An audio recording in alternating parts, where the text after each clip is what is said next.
السلام علیکم ورحمۃ اللہ وبرکاتہ۔ حضرات محترم، آج ہم انشاءاللہ عز و جل حضرت سلمان رضی اللہ تعالیٰ عنہ کے بارے میں مزید باتیں جانیں گے۔ اس سے پہلے والے پارٹ میں ہم نے حضرت سلمان فارسی رضی اللہ تعالیٰ عنہ کے بارے میں کئی ساری باتیں جانی اور ان کے ایمان لانے کا بہت سارا ایمان افروز واقعہ ہم نے سماعت کیا۔ انشاءاللہ عز و جل جب حضور صلی اللہ علیہ وسلم کی خدمت میں حضرت سلمان رضی اللہ تعالیٰ عنہ پہنچے تو آپ کی زندگی پر اس کا کیا اثر پڑا اور کیا کیا معاملات پیش آئیں، انہی باتوں کو انشاءاللہ عز و جل اپنی اس مختصر سی ویڈیو میں آج ہم جانیں گے۔ ویڈیو پسند آئے تو ویڈیو کو لائک کریں، شیئر کریں، اور اگر ہمارے محمدی چینل پر نئے آئے ہوں تو اس کو ضرور سبسکرائب کر کے بیل آئیکن کو بھی ضرور دبائیں تاکہ ہماری آنے والی ہر نئی ویڈیو آپ تک ضرور پہنچے۔ تو آئیے جانتے ہیں کہ حضرت سلمان رضی اللہ تعالیٰ عنہ جب حضور صلی اللہ علیہ وسلم کی بارگاہ میں پہنچے تو کیا واقعہ اور کیا معاملہ پیش آیا۔ حضرات محترم، حضرت رسول اکرم صلی اللہ علیہ وسلم نے محبت سے، یعنی جب حضور صلی اللہ علیہ وسلم کے پاس مابا پہنچے تو محبت سے مابا کو اپنے پاس بٹھا لیا۔ مابا نے اول سے آخر تک اپنی داستان بیان کی، جیسے کہ اس سے پہلے پارٹ میں بھی میں نے بتایا تھا کہ حضرت سلمان رضی اللہ تعالیٰ عنہ کو اسلام قبول کرنے سے پہلے جو ان کا نام تھا وہ مابا تھا۔ اسلام قبول کرنے کے بعد حضور صلی اللہ علیہ وسلم نے ان کا نام سلمان رکھا تھا۔ مابا نے اول سے آخر تک اپنی پوری داستان بیان کی۔ جب نبی کریم صلی اللہ علیہ وسلم کو معلوم ہوا کہ اب وہ ایک یہودی کے غلام ہیں تو دل بھر آیا۔ غرض جب مابا اپنی داستان کہہ چکے تو جناب رسالت مآب صلی اللہ علیہ وسلم نے اسے حلقہ اسلام میں مابا کو داخل کر لیا اور ان کا نام سلمان رکھا۔ سلمان چونکہ فارس کے رہنے والے تھے اس لیے سلمان فارسی کے نام سے وہ مشہور ہو گئے۔ آئندہ ان کا ذکر خیر مابا کی بجائے، یعنی انشاءاللہ ہم جو اس کے بعد باتیں بیان کریں گے وہ مابا کی بجائے ان کا اصلی نام یعنی سلمان سے ہی ذکر کریں گے۔ حضرت سلمان مسلمان ہو کر اپنے یہودی مالک کے گھر چلے گئے۔ حضرات محترم، حضرت سلمان رضی اللہ تعالیٰ عنہ کی غلامی نبی کریم صلی اللہ علیہ وسلم کو بہت کھٹکتی تھی۔ ایک دن آپ صلی اللہ علیہ وسلم نے حضرت سلمان کو بلا کر فرمایا کہ اپنے مالک سے دریافت کرو کہ وہ تمہیں کس قیمت پر آخر آزاد کر سکتا ہے۔ حضرت سلمان رضی اللہ تعالیٰ عنہ نے مالک سے اپنی آزادی کی بات چیت کی۔ حضور صلی اللہ علیہ وسلم کی خدمت میں آ کر عرض کی کہ یہودی نے کھجور کے 300 درخت اور 40 اوقیہ سونا طلب کیا ہے۔ رسالت مآب صلی اللہ علیہ وسلم نے یہ واقعہ مسلمانوں کے سامنے بیان فرمایا اور اس بات پر زور دیا کہ ہر مسلمان کا فرض ہے کہ اپنے بھائی سلمان کو آزاد کرانے میں پوری مدد کرے۔ مسلمانوں نے نبی کریم صلی اللہ علیہ وسلم کا ارشاد دل و جان سے قبول کیا اور 10 20 کر کے 300 درخت پورے کر دیے۔ جب درختوں کا انتظام ہو گیا تو حضور پر نور نے حضرت سلمان سے فرمایا کہ یہودی جس زمین میں درخت لگوانا چاہتا ہے تم اس کو تیار کرو، درخت میں اپنے ہاتھ سے لگاؤں گا۔ پھر کیا تھا، حضرت سلمان رضی اللہ تعالیٰ عنہ نے زمین جوتی، رسول اللہ صلی اللہ علیہ وسلم نے درخت لگائے اور ایسے لگائیں کہ خدا کی قدرت سے سب ہرے بھرے ہو گئے۔ غرض جب درخت لگ گئے تو رسول مقبول صلی اللہ علیہ وسلم نے 40 اوقیہ سونا اپنی گرہ سے دے کر حضرت سلمان کو آزاد کرا دیا۔ حضرت سلمان اس شان کریمی پر ایسا فدا ہوئے کہ مرتے دم تک شمع رسالت کا پروانے بنے رہے۔ حضرات محترم، غلامی سے چھٹکارا پا کر حضرت سلمان نے نئی زندگی میں قدم رکھا۔ یہی زندگی تھی جس کے لیے انہوں نے گھر بار چھوڑا، ماں باپ سے رشتہ توڑا اور مال و دولت سے منہ موڑا تھا۔ یہی وہ حق کی تلاش تھی جس کے لیے وہ مارے پھرے تھے۔ غلاموں کی سی زندگی گزاری، ظلم و زیادتی کے ہر پہاڑ ان پر توڑے گئے، لیکن حق کی تلاش کی جو پیاس تھی وہ کبھی آپ کی نہ بجھی، کیونکہ جس کو تلاشا جا رہا تھا وہ تو کوئی اور تھے اور کہیں اور ہی ملنے تھے، اسی لیے وہ پیاس نہ بجھی۔ آخرکار حضور صلی اللہ علیہ وسلم سے ملاقات کے بعد انہوں نے وہ سب کچھ پا لیا جس کی تلاش میں وہ بچپن سے مارے پھرے تھے۔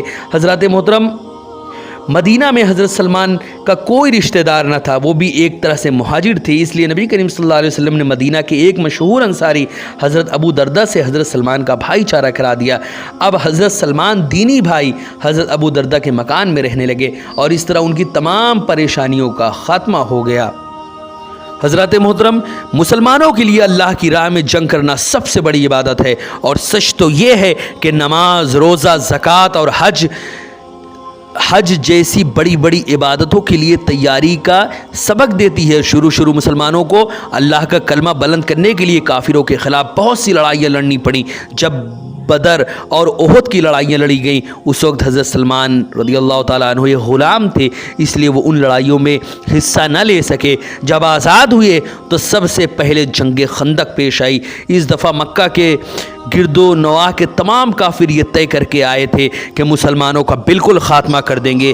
رسول اللہ صلی اللہ علیہ وسلم نے جب یہ خبر سنی تو مسلمانوں سے مشورہ کیا۔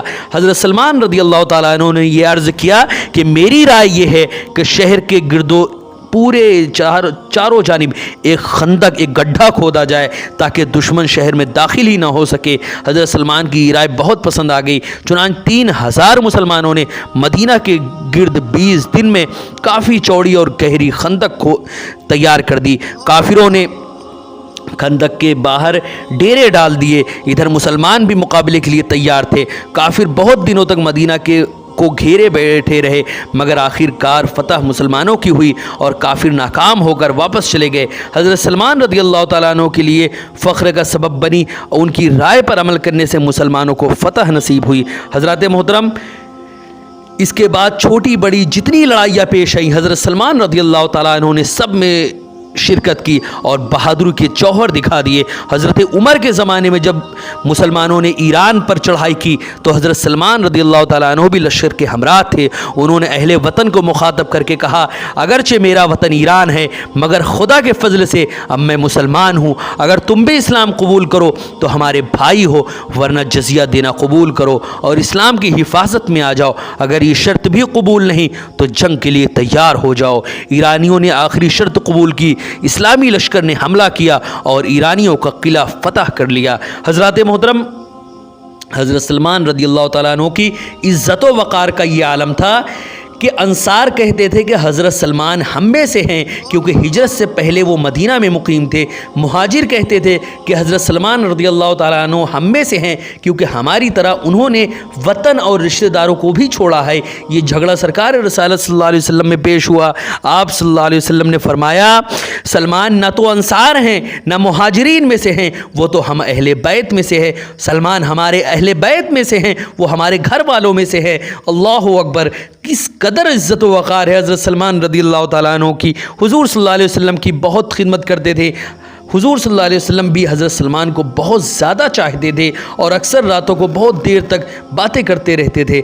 حضرت انس رضی اللہ تعالیٰ عنہ سے روایت ہے کہ حضور صلی اللہ علیہ وسلم نے فرمایا کہ جنت کو 3 آدمیوں کا انتظار ہے اور وہ 3 آدمی علی، عمار اور وہ سلمان ہیں۔ ایک دفعہ رسول اللہ صلی اللہ علیہ وسلم نے حضرت ابو بکر سے فرمایا کہ جس شخص سے بلال، صہیب اور سلمان ناراض ہو گئے اس سے اللہ تعالیٰ بھی ناراض ہو جائے گا۔ رسالت میں آپ صلی اللہ علیہ وسلم فرمایا کرتے تھے کہ اسلام میں 4 شخص ایسے ہیں جو پورے ملک میں سب سے پہلے مسلمان ہیں۔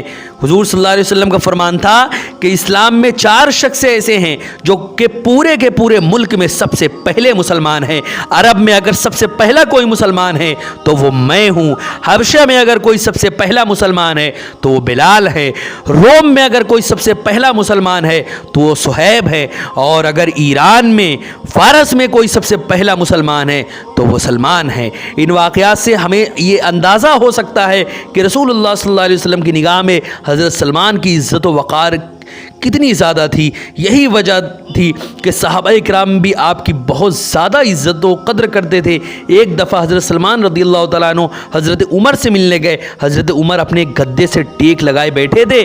حضرت سلمان کو دیکھتے ہی وہ اٹھ کر کھڑے ہو گئے اور گدا ان کی طرف بڑھا دیا۔ حضرت محترم، حضرت سلمان رضی اللہ تعالیٰ عنہ کے فضائل و مناقب میں سے یہ بھی ہے کہ ہر صحابہ قرآن کا عالم تھا، لیکن حضرت سلمان رضی اللہ تعالیٰ عنہ ایسے تھے جو قرآن کے ساتھ ساتھ توریت کے بھی عالم تھے، انجیل کے بھی عالم تھے اور قرآن کے بھی سب سے بڑے عالموں میں سے تھے۔ یہاں تک کہ حضور صلی اللہ علیہ وسلم نے فرما دیا تھا کہ اگر میرے بعد تم کو کسی کے پاس علم حاصل کرنا ہوگا تو تم 3 لوگوں کے پاس چلے جانا، ان میں سے ایک حضرت سلمان رضی اللہ تعالیٰ عنہ تھے۔ حضرات محترم، یہ مقام و مرتبہ علم اور درجہ و مرتبہ کے حساب سے حضرت سلمان رضی اللہ تعالیٰ عنہ کا تھا۔ حضرت محترم آپ کی طبیعت کی سادگی یہ تھی کہ حضرت عمر کے زمانے خلافت میں حضرت سلمان مدائن کے گورنر تھے، مگر سادگی کا یہ حال تھا کہ جب کبھی آپ بازار میں نکلتے تو کوئی نہیں کہہ سکتا تھا کہ اس شہر کے حاکم ہیں۔ چنانچہ ایک دفعہ کا ذکر ہے، آپ حسب معمول اپنا سادہ لباس میں بازار آئے، ایک شخص نے بازار سے کچھ گھاس خریدی اور آپ کو مزدور سمجھ کر کہنے لگا یہ گھاس میرے گھر تک پہنچا دو۔ آپ نے گھاس کا گٹھا سر پر اٹھا لیا اور اس کے ساتھ چل پڑے۔ تھوڑی ہی دور گئے تھے کہ لوگوں نے آپ کو پہچان لیا۔ وہ شخص بہت شرمندہ ہوا اور آپ رضی اللہ تعالیٰ عنہ سے معافی مانگنے لگا، مگر حضرت سلمان رضی اللہ تعالیٰ عنہ نے فرمایا میں نے یہ کام اللہ کے لیے کیا ہے، اس میں معافی کی کون سی بات ہے۔ آپ رضی اللہ تعالیٰ عنہ اپنی پوری تنخواہ فقیروں، مسکینوں اور محتاجوں پر خرچ کر دیتے تھے اور اپنے ہاتھ سے کام کر کے روزی کماتے تھے۔ کھجور کے پتوں کو چٹائیاں بنا کر بازار میں بیچتے تھے اور جو کچھ حاصل ہوتا تھا اس کا تیسرا حصہ خیرات کر دیتے تھے۔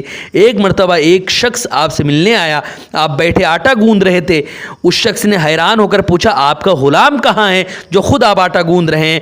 فرمایا کہ غلام کو میں نے کسی کام کے لیے باہر بھیجا ہے، اس لیے میں اس کا کام کر رہا ہوں۔ غلام کو تو کام نہ کرنے پڑے۔ آپ رضی اللہ تعالیٰ عنہ نے دنیا میں مسافر کی حیثیت سے رہے، یہاں تک کہ رہنے کو مستقل کوئی مکان تک آپ نے نہیں بنایا۔ لوگ بہت اصرار کرتے تھے کہ ہم آپ کے لیے ایک مکان بنا دیتے ہیں، مگر آپ ہمیشہ انکار کرتے رہے۔ آخرکار ایک معتقد نے مختصر سا مکان بنا دیا جس میں آپ نے رہنا شروع کیا۔ ایک دفعہ قریش کے سردار ایک جگہ بیٹھ کر اپنے نسب اور خاندان پر فخر کر رہے تھے۔ حضرت سلمان بھی موجود تھے، چپ چاپ سنتے رہے۔ جب سب کہہ کر اٹھ گئے تو بڑی سادگی سے بولے میں مٹی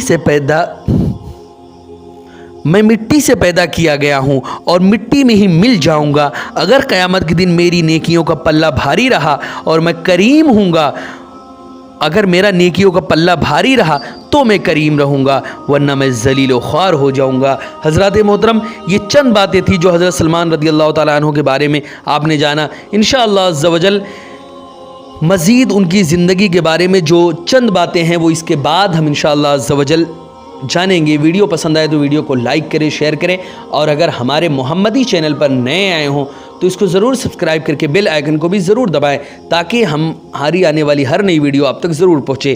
یہ دو پارٹ تھے، پہلا پارٹ اور دوسرا پارٹ آپ نے سنا۔ اس کے بعد انشاءاللہ عز و جل تیسرے پارٹ جو رہے گا وہ آخری پارٹ رہے گا، وہ اس میں انشاءاللہ عز و جل حضرت سلمان رضی اللہ تعالیٰ عنہ کے بارے میں مزید ہم باتیں جانیں گے اور ان کی زندگی کے ایسی سی باتیں جانیں گے جو اس سے پہلے آپ نے نہ سنی ہوں گی۔ ان کے اقوال ذری کیا کیا تھے جن کو سن کر ہر انسان اپنی زندگی کو سجا اور سنوار سکتا ہے۔